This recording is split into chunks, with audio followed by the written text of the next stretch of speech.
vanished. Gone. Goodbye. I was like, hello. Yeah, Al and I are hungry. We're all hungry. Oh, yeah. That Rachel Lutzker. Something else.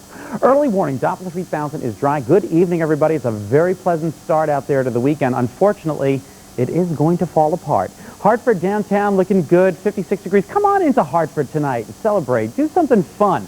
Head to one of the several area restaurants. I know I'm going out for dinner tonight, and I'm taking Al with me because he's buying. Granby, 52. And Newington at 56 degrees. Will you look at this skyline of New Haven? Is that not absolutely gorgeous? Just beautiful tonight. 53 degrees in Seymour, New Haven at 55, and Old Lyme at 54 degrees as well. These temperatures on our early warning 3 neighborhood weather temperatures are live, and you'll notice that they flutter back and forth. Stores are between 51 and 52. Salisbury, look at that, 49 degrees, and it is going to get cool out there once again tonight. Radar is dry. That is for the time being. Unfortunately, we have yet another disturbance that we have to keep our eyes on. This is an area of low pressure that's moving out of the Ohio River Valley. There it is.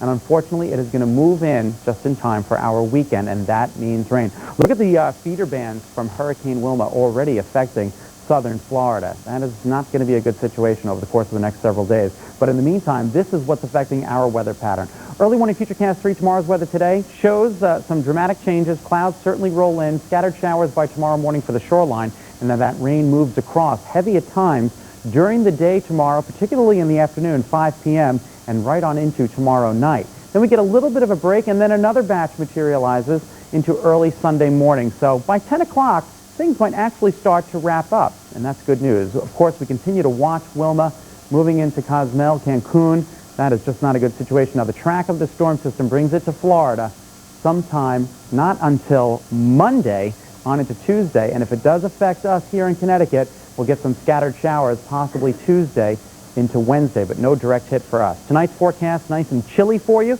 Temperatures will be in the upper 30s, low 40s, and tomorrow's highs don't go very far at all. We are looking at temperatures only in the upper 40s to around 50 degrees. I'll be back with your 5-day in our next half hour. In the meantime, gentlemen, back to you on the very important news desk.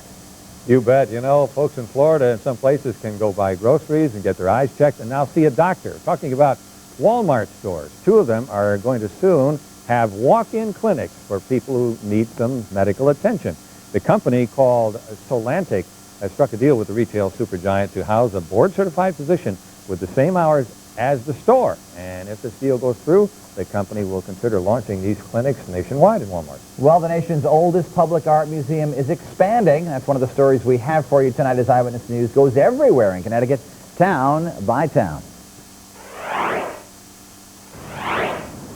In Hartford, the Wadsworth Athenaeum is starting its giant expansion project into Adrian's Landing.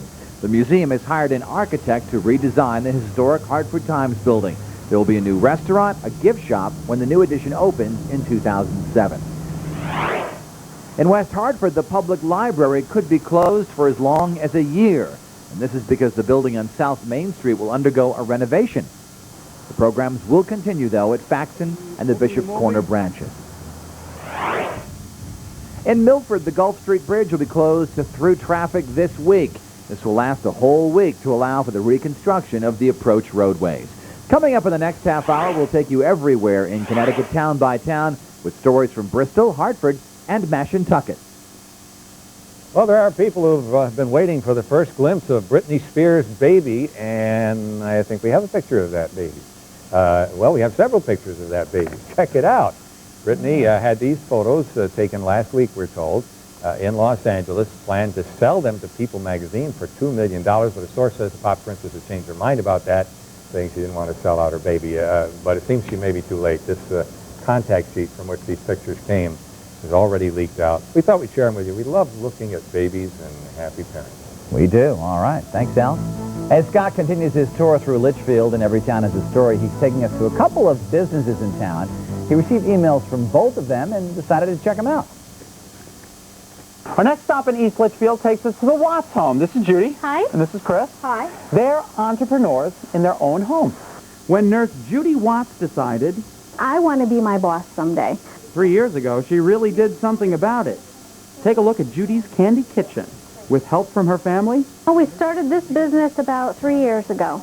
it's in the basement of her home, and business is booming, all due to the internet. We're growing, and I'm getting more orders online. So I'm shipping all around the continental U.S. While Judy and company work on the inside... My dad, he talks about the bees and how he used to keep them. And then I thought, this sounds interesting. He started with one hive, and he, too, has grown. Right now, in each of these hives, there's about 50,000 bees in each one of them.